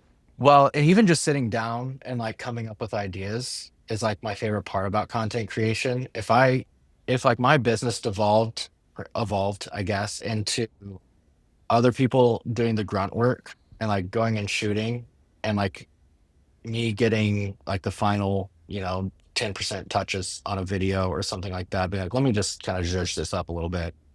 But like I was like in all the creative conversations, Yeah. bro, give me anything. I can come up with 100 ideas like Yeah. Yeah. that. Like and trying to find something interesting. Mm-hmm. Like it's crazy how many people are just like, we'll just post our pizza special. It's like nobody cares about your pizza shop, but like nobody cares. You got to find a way to make them care. Yeah. And posting an iPhone photo isn't it? And like I say that at the same time, like when I tell people that I have this product that's evergreen content, but just like randomly posts, like it's no really, it's just like make sure you're posting. I tell them that at the same time. I'm like, if you want to make a huge impact, this is not the way to do it. If you just want to post, this is the way to do it. Like I have to like do that dance a little bit. Yeah. Yeah. I have this idea for a podcast that I'm thinking I'm in the development stages of it, but I think I'm gonna release it or start doing it in end of this year, early next year. And it's kind of meant to be the inverse of this other podcast that I'm doing. So where this one's like high production, inspirational, all this stuff. This one would be more boots on the ground, conversational, informational, but the same kind of idea. So where I'm documenting my process of trying to like step out of my comfort zone and like fit in the creative industry. This is more like I want to interview people that have made it by some sense in the creative industry to learn like how did you do that and how did you hold the tension of keeping that like childlike wonder that got you into creating in a world of the bottom dollar. And so Yeah, I'm titling it No Time for Unicorns. I like that. I mean, to me, my initial reaction is like, put in the work. It's like that's initially what my it's like you're not a unicorn, you're not unique. Like you gotta get some like experience in the industry and learn from people. Is that kind of what you were going for, or did I So miss that? what I want to do, what I want to play with, and this is helpful because this is my brain chopping stage. I want to live in this metaphor that there is like I want the cover art to be like a picture of a bunch of me wearing like a boring suit and then one of me in like a unicorn costume and then back and so it's like how to hold on to that imagination and the creativity that makes you who you are in a world where you're just supposed to repeat the process and crank out the system and push content and content and content. Like, how do you stay you in that system? And it's called There's No Unicorns. No time for unicorns. No time for unicorns. Okay. I think I'm a little disconnected from the name a little bit. Okay. I'm not entirely sure how you go from maintain your creativity and there's no time for your creativity is what it sounds like to me. Well, the idea is that that's the narrative that's being told. There's no time for unicorns. Gotcha. It's like inverse of like the mission to like kind of like some Yeah. interesting. How do you find how do you find your place in the creative industry when there's no time to be creative? There it is. That's Cool. that's what I There it that's is. what I'm trying to go for. Yeah. That did it for me. And that's a great elevator pitch too. That's a bio right there. Do, That's great. do you think just adding the word theirs at the top, there's no time for unicorns, helps that better? Because theirs is like in the world, there is no time for unicorns. Yeah. Versus no time for unicorns to me is like I got no time for unicorns. Got it. Mm-hmm. Mm-hmm. I like that. It's Okay. like one word can like Yeah. make such a huge difference. That's the creative part. That's what I love. Yeah. Yeah. And I'm thinking part of the like kitschy angle that I want to do with it is like conduct all of these interviews in like a cheap unicorn onesie I was really costume. hoping you were gonna say that. I uh, want to like see you like FaceTiming with JJ Abrams Right. in like 10 years. That's the thing. Like, I was like, first of all, I need some sort of clickbait-ish angle where someone stops because it's like a Like, disruptor. yeah. It fits my personality because I inherently am kind of a preposterous person. But then also, I think it stands up out um, in a bunch of podcasts. Like if someone searches like creative industry or video podcast or something like that, and they're gonna see the creative podcast and all of these things, like this is gonna be like what is that about? Um, Yeah. but also for the idea that if it took off properly, I would be conducting high level interviews, looking like an absolute Yeah. idiot. Either in the same super cheap unicorn costume or in like a $5,000 like unicorn suit Yeah, yeah, with like just like the craziest like I feel like that's hilarious. yeah, I've always wanted to do a podcast with puppets. That would be hilarious too. yeah. That would be fun. And then you like it could even literally just be an audio podcast and then in post you're just doing that number. Yeah. Uh, yeah. Dude, you No, could you could do that with podcasts that already exist. You could make oh content yeah. just stitching Joe Oh Rogan. no. That's a good idea. Oh no.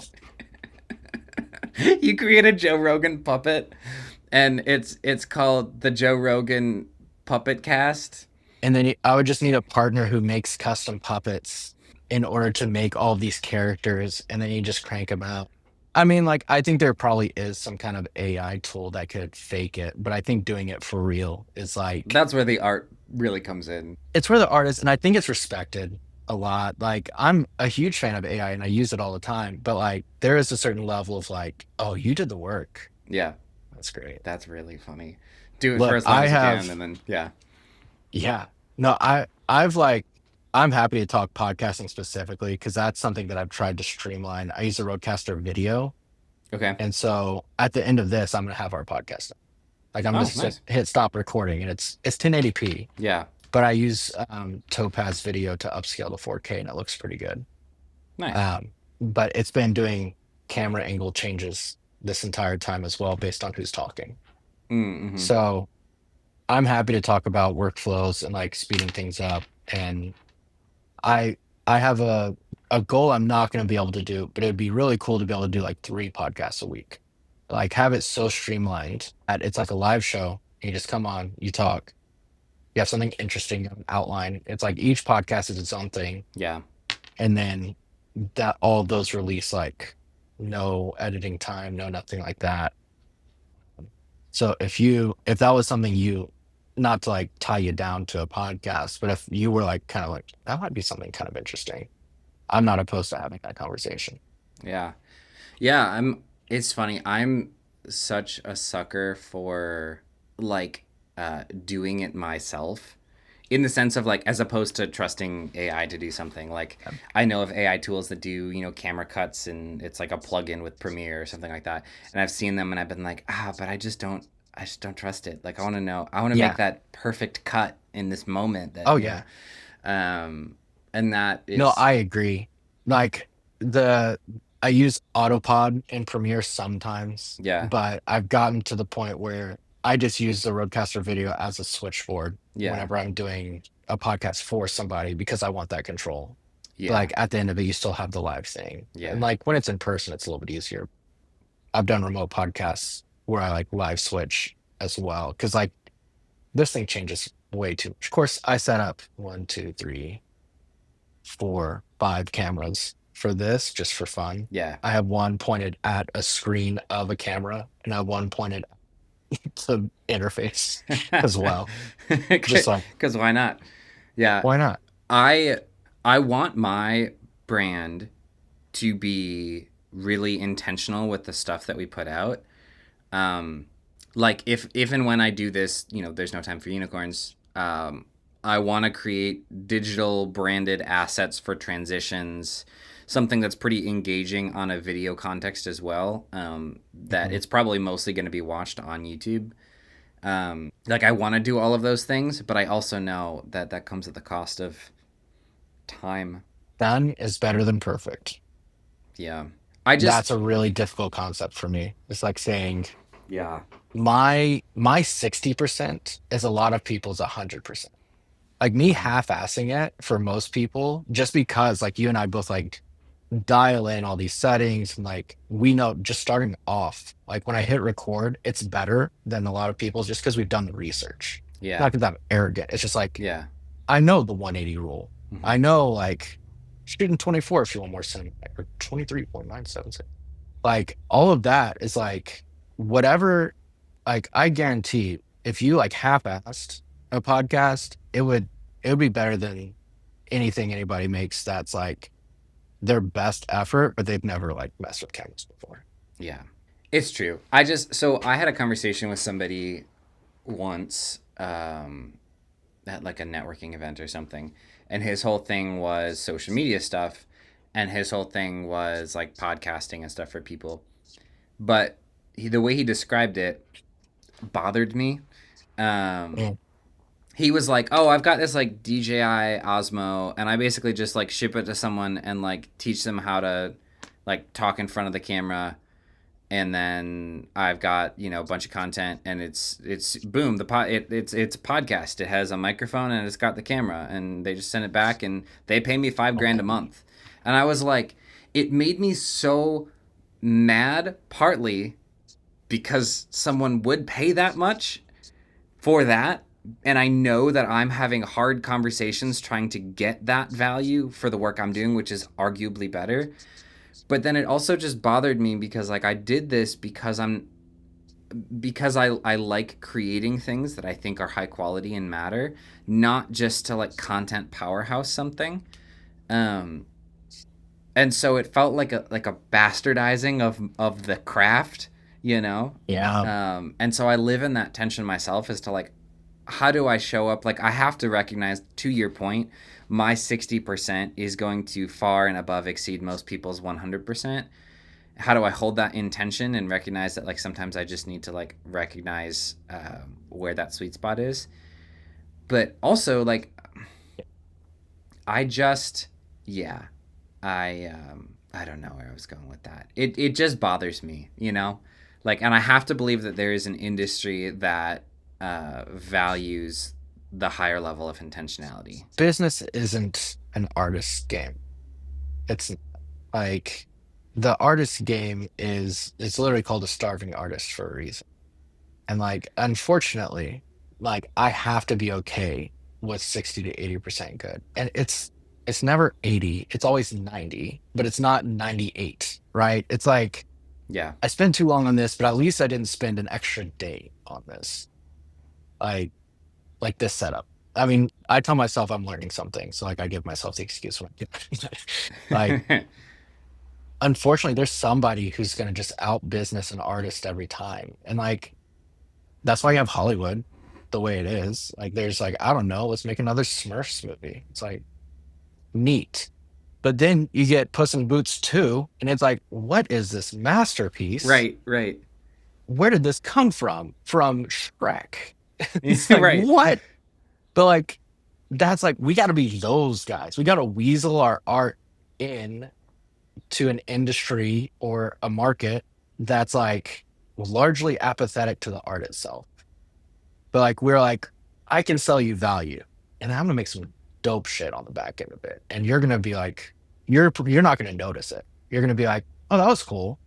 And then people who know are gonna be like, oh crap, like that was great. Like, how many lights does he have in that suit? Not a number of lights, but like that level of like, we just gotta weasel our way in there. And unfortunately, like I think cranking stuff out is like one of the methods to do it, because when I'm pitching the value of a video, it takes a lot of those small videos to make enough to where like I don't have to go get a job at, a mechanic's office or become a plumber.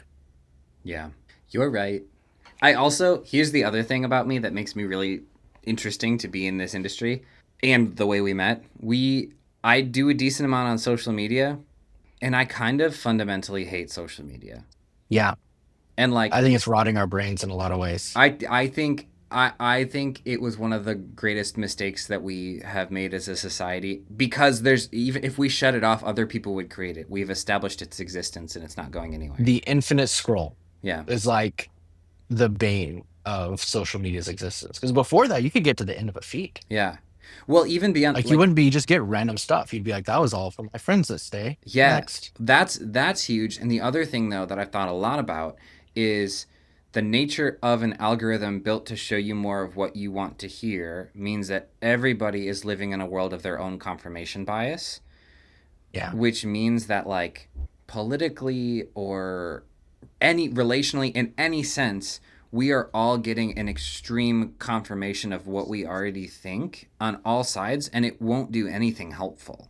Yeah. I think that you have to be really intentional about your feed in order to stay in conversations outside of your bubble. In San Angelo, Facebook's kind of like the dominant platform, just because we're always 5 years behind of everything, which makes me look like a pioneer, even though I'm like 2 years behind, uh, which is my favorite thing. Yeah. So I'm like, you're not posting on social media. You're a business. What are you talking about? But like, I try to have those hard conversations about Charlie Kirk, on Facebook, where I used to be a full blown leftist. I've come a little less super leftist, but I'm still like, government should work for the people.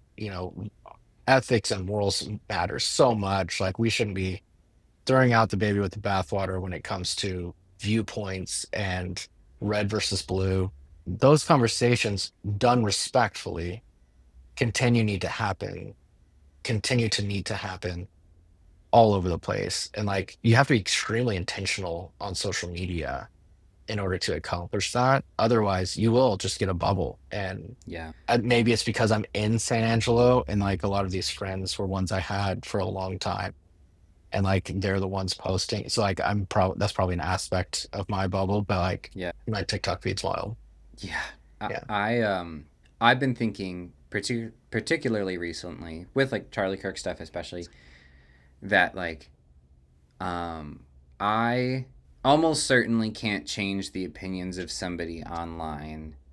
Um, there's a narrow percentage that I could, but what the people that I actively engage with in my life are the people that I should be concerned with, what they're thinking of me, how I'm thinking. Like, you'll have two different people across the world that have wildly different opinions on the world based on their lived experience, and neither one's necessarily wrong. It's not like that. It's just, this is how I've learned to respond in the context I live in.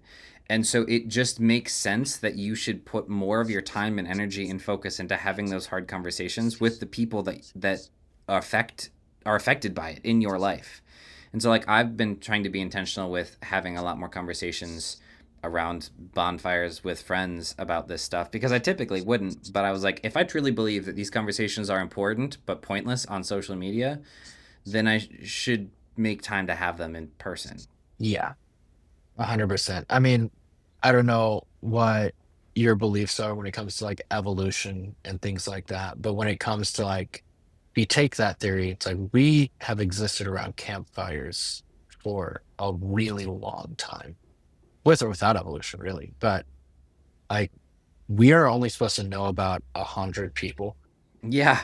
and the fact that I have access to 8 billion Yeah. at this point, like, I don't need to know. Like, Yeah. I hate what's going in Gaza. Yeah. I was never supposed to know that. Like, that was supposed to be for people who are local in order to deal with that within their communities. Like, I'm not supposed to know what's going on in New Mexico versus across the world. Well, and this is where the conversation gets incredibly ethically murky, because on the flip side, like, I 100% agree. And on the flip side, there is a world where the presence of that level of communication can bring about things that save people's lives. Oh, 100%. And so the hard thing is, it's possible and does happen, but if you pit them next to each other, it's like maybe this percentage and this percentage. So the question becomes, does the presence of this very real good thing justify all of the existence of all of the other, like, toxic waste that comes as a result? And I actually don't know the answer to that question. I mean, should we outlaw hammers? Like, hammers are a tool. Like, you can use it to murder somebody, or you can use it to build a house for a homeless person. Like, it's social media is a tool, But the internet's a tool. but a better question to pit it up against is like, should we outlaw cocaine? Do you know what I mean? Like, because like it, or any kind of drug, like can be justified as a tool or just an expression of freedom. But the reality is it's got a tremendous power to take control over someone's life. And so where does the line Yeah. come in where we say, hey, this is actually, it's a freedom, it's a right as a person, but and it can do good, but on the whole, it tends to weaponize people, or But that's the gun debate in a nutshell, man. yeah. It's, is it worth it to have school shootings, to have, the right to bear arms? I don't know. I mean, like, that's a really hard conversation. We're not going to have that conversation. Not at 12:30. We've been going for 2 hours. Dude, okay, I don't listen to any Joe Rogan at all, but I heard Yeah, someone talk me neither. about the theory of the podcast being like 4 hours long is you get to a point where you have really honest conversations because you've kind of run out of Yeah. your like script of things to talk about. And I feel like that happened. Yeah. Yeah. No, we definitely got off of like, so what's your story? And on to like guns. He's like, what? But Hang on. yeah, I don't know. I think I don't have strong political opinions. I was raised pretty conservatively, and in the process of trying to ask my own questions, have come to find a lot of liberal arguments to be a lot more sound. Well, But I don't. But beyond that, it's like I don't know, dude. Like I feel like I don't even have the capacity to be educated enough on all of the things in all of the world, or even all of the United States, to have enough of a strong opinion to like debate someone on it. You know? it's like there's a reason why there are professionals on Jubilee doing all those videos. It's because Right. like the rest of us are trying to make a living, dude. Like, we're not paid actors in order to have these conversations. I'm like, I gotta get a client. Like, Right. I gotta keep going. That's the thing I've learned this past week. I actually accidentally made a YouTube video about it. I was testing this equipment and I just started talking. I was like, well, this is a 2-minute YouTube video. But Yeah. it's like I have to be consistent on every aspect of the business every single week. Otherwise, you do get in this like, oh, I have so much work and so many clients. Oh, I'm gonna die just from like to my caffeine intake, and then like all the way down to I'm gonna die because I can't buy food. So like, Yeah. you're gonna Yeah. like keep going up and down. Like, you gotta find I gotta not feel like I'm either starving or like about to puke from bulimia. Like, you gotta, Yeah. not bulimia, whatever, gluttony. Yeah. It's like I've thought about tier one problem in the business is there's no money at all. Yeah. And then you like graduate from that to the tier two problem of there's no time at all. And it's like, what is balance? Like, is there balance? How can I find balance in that? Hiring. I mean, I found somebody who I could outsource my editing to just as a contractor for podcasts. Yeah. Because like I invested in the equipment to buy the roadcaster video and get all this set up properly to Yeah. where like the multicam is done when I'm done with it. But like the editing the content itself is like what takes so much time. So I'm like, I can pass off that grunt work. She's also happy to do like we do this like round of mids, which is like a podcast session is like we actually do 10 scripted, or like 5 scripted 10-minute videos. Like, she edits those too at a good price to where like I still have good margin. And so like more money, I think, is always going to be better because you can like use that money to pay for somebody else to do it, and then you keep trying to get more money. Like, at least from what I can tell, Yeah. I've never hired somebody. You have. Like, that Yeah. was one of my questions. Like, whoa, how? That sounds like so much pressure for me. Yeah. It's awesome, and it's a lot of pressure because what I should have known, but I didn't think about until after, it felt kind of like you're walking up a down escalator. So I had this image of like you're on this infinite escalator, and behind you there's this like chasm of doom, and so you're like walking up to like beat it, but for some reason you are only able to go a certain pace, and you're barely advancing with the momentum of it. And all of a sudden you're given this opportunity that lets you like upgrade your ability, and you can you can jump 2 steps at a time, but the cost of it is that the escalator moves twice as fast. And You're so sprinting and it matches your and speed. so all Yeah. of a sudden you're taking larger leaps, but everything is moving faster, which means the stakes are higher if you stumble because you're going to move faster towards that end. That's how it felt, because I took on employees so that I could manage the work I have and I'd have more time.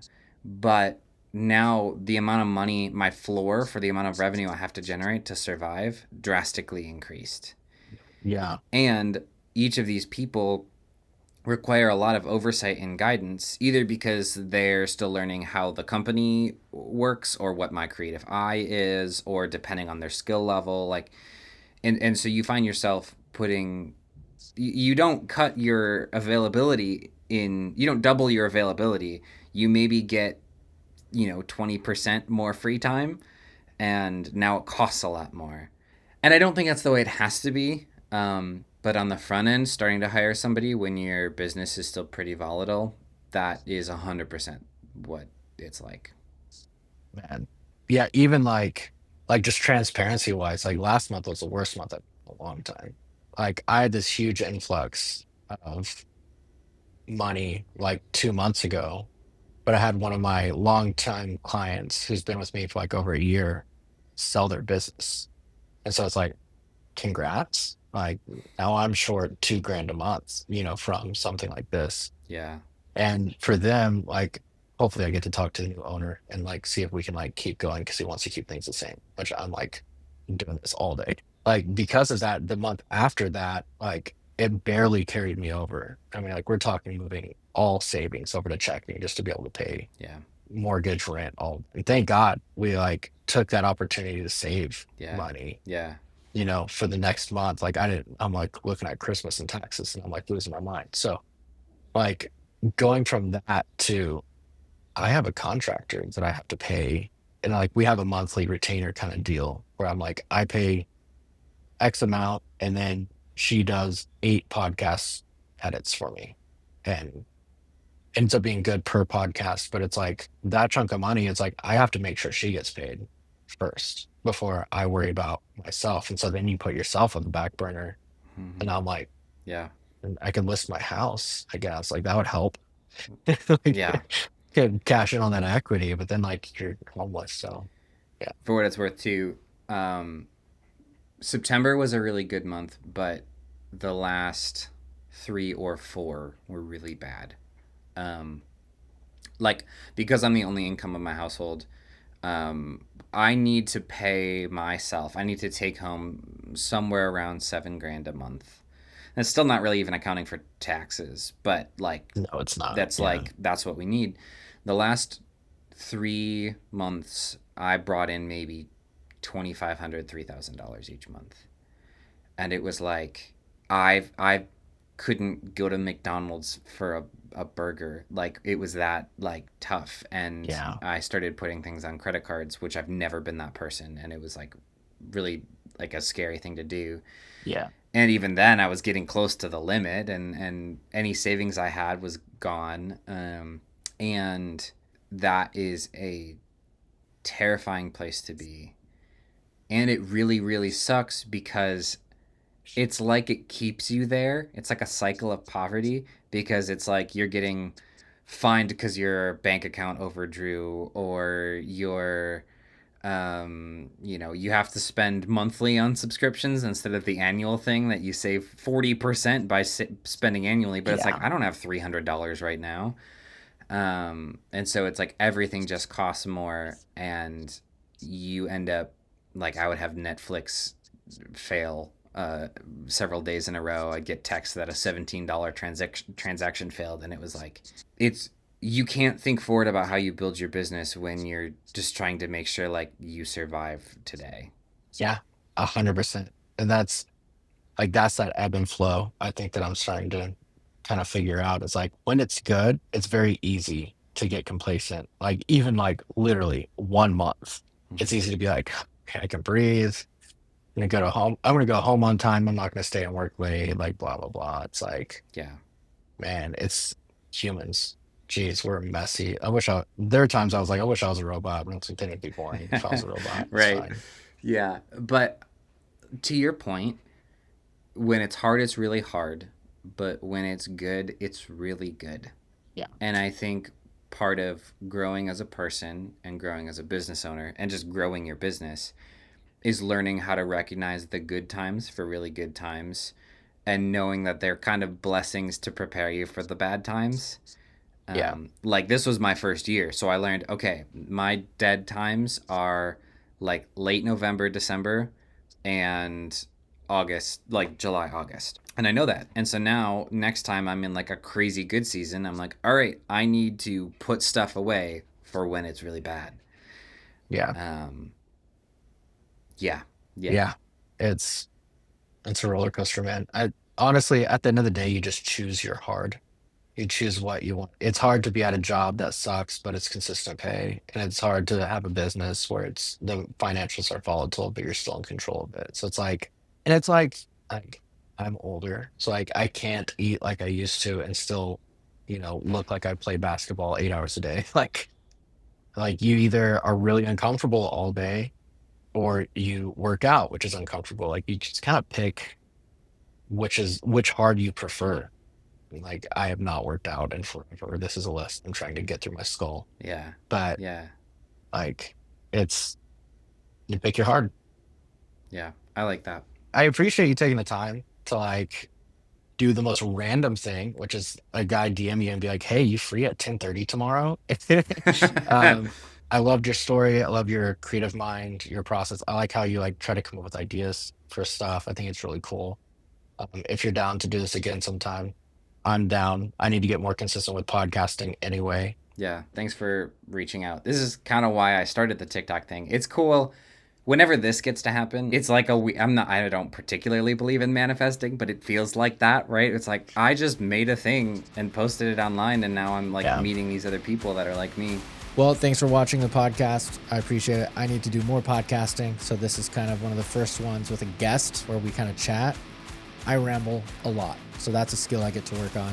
If this is content you enjoyed and you want to know when new stuff drops, definitely subscribe and hit the notifications, because then you'll know when new stuff comes out.